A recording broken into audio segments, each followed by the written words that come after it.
இயேசுவின் நாமத்தில் உங்களை வாழ்த்துகிறேன். உங்களை அன்போடு இந்த காலை உடன்படிக்கை தியானத்திற்கு வரவேற்கிறேன். And today is 24th March 2025 Monday. அல்லேலூயா. கர்த்தர் நல்லவர். நேற்று கர்த்தர் உங்களை ஆசீர்வதித்து உங்களோடு பேசியிருப்பார். இன்றைக்கி பார்ப்போமே கர்த்தர் என்ன சொல்லுகிறார் என்று. அது 2 Corinthians 6:17, 2 கொரிந்தியர் 6:17 வசனம்.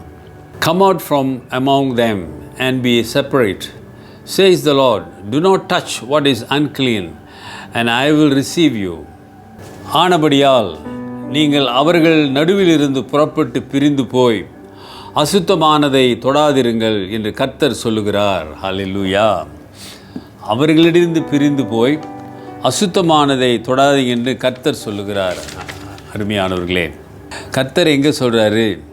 அது ஐசாயா 52:11 இருக்க அந்த வசனத்தை இங்கே கோட் பண்ணுறார் பவுல். ஐசாயா 52:11 வசனத்தை கோட் பண்ணி சொல்கிறாரு, அசுத்தமானதை தொடாதீங்க. கிறிஸ்துவுக்கு பிரியமானவர்களே, இயேசுவை நீ நம்பும் பொழுது அவருடைய ரத்தத்தினாலே நீ கழுவப்பட்டதுனால யூ ஆர் செப்பரேட்டட். நீ கடவுளுடைய பிள்ளையாக தெரிந்தெடுக்கப்பட்டாய், அழைக்கப்பட்டாய். ஆகவே நீ ஒளியின் பிள்ளை. இப்படியெல்லாம் அவர் விலைக்கு வராரு பாருங்க. நீ ஒளியின் பிள்ளை, நீ ஆண்டவருடைய பிள்ளை, நீ அவரோட தனியான ஒரு ஆண்டவருடைய ஜனம். ஆகவே எந்த ஒரு கலப்பு இல்லாம இரு, பரிசுத்தமாயிரு, எனக்கு சாட்சியாயிருன்னு சொல்ல வர்றாரு. அருமையானவர்களே, அப்ப கர்த்தர் விரும்பாததெல்லாம் நீ செஞ்சா அது அசுத்தமான, அவங்க அசுத்தமானது செய்யறாங்க, அசுத்தமான காரியங்களை பண்றாங்க, அவங்களோட நீயும் கலந்து அசுத்தமானதை செய்யாத. அப்படி என்றால் அன்கிளீன்னா என்னது? கர்த்தருக்கு விருப்பம் இல்லாத, கர்த்தருக்கு பிடிக்காதது. ஏனென்றால் அவருடைய ரத்தத்தினாலே உன்னை சம்பாதித்திருக்கிறார். He bought a price and he paid the price.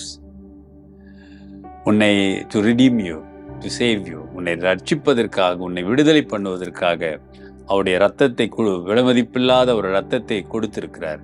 ஆகவேதான் ஆண்டவர் இவ்வளவு தூரத்துக்கு நம்ம கிட்ட டிமாண்ட்ஸ், நம்ம இடத்துல எதிர்பார்ப்புகள் அதிகமாக இருக்கிறது. நான் உன்னை பிரித்தெடுத்திருக்கிறேன், எனக்காக நீ நிற்பதற்காக உன்னை நான் ஆசீர்வதித்திருக்கிறேன், நான் கூட இருக்கிறேன். ஆகிய கிறிஸ்துவுக்குள் பிரியமானவர்களே, இதை நாம் புரிந்து கொள்ள வேண்டும். நாம் பிரித்தெடுக்கப்பட்ட ஜனம். அப்படின்னா யாரோட பேசக்கூடாது, வரக்கூடாது, உறவு வைக்கக்கூடாது, அந்த மாதிரி ஆண்டவர் சொல்லவில்லை. நீ எனக்கு ஒளியாக, உப்பாக இந்த உலகத்துக்கு இருக்க வேண்டும்.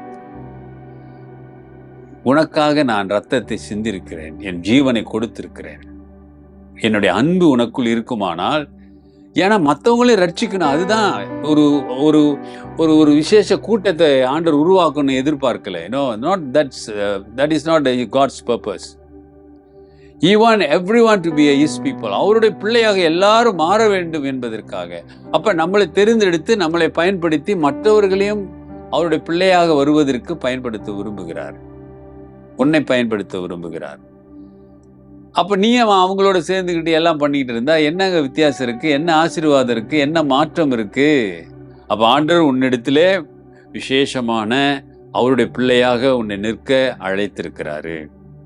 அதுதான் நீங்க பவுல் ஆவியானவர் ஆனபடியா நீங்கள் நடுவில் இருந்து புறப்பட்டு பிரிந்து அசுத்தமானதை தொடாதிருங்கள் என்று கர்த்தர் சொல்லுகிறார்.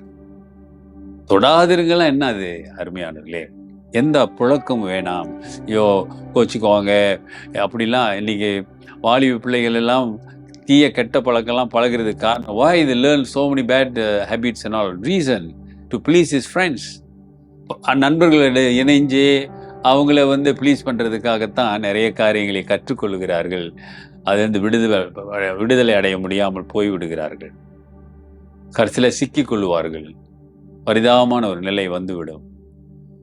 ஒப்பு கொடுங்க. கர்த்தர் உங்களை பிரித்தெடுத்திருக்கிறார். அவருடைய ரத்தத்தினாலே உங்களை கழுவி அவருடைய ஜனமாக உன்னை வைத்திருக்கிறாரு. அவருக்கு சாட்சியா ஓடுங்க. கர்த்தர் பெரிய காரியங்களை செய்வார். ஜெபிப்போம். நல்ல ஆண்டவரே, இந்த காலை வேளைக்காக உம்மை துதிக்கிறோம், உம்மை வாழ்த்துகிறோம், உம்மை வணங்குகிறோம். நீ தொடர்ந்து போதுமானவராய் இருக்கிறீர், அதற்காக ஸ்தோத்திரம். ஆண்டவரே, எங்களை பிரித்தெடுத்திருக்கிறீர். ஆகவே நாங்கள் உமக்கு சாட்சியாக நிற்க உதவி செய்யுங்க. எல்லா துதிகன மகிமை உண்டாகட்டும். இயேசுவின் நாமத்தில் பிதாவே, ஆமென். நமது ஆண்டவராகிய இயேசுவினுடைய கிருபை, பிதாவின் அன்பு, பரிசுத்தாவின் ஐக்கியம் உங்களோடு உங்களை ஆசீர்வதித்து காப்பதாக. என் ஆத்துமாவே கர்த்தரை ஸ்தோத்திரி, என் முழு உள்ளமே அவர் பரிசுத்த நாமத்தை ஸ்தோத்திரி.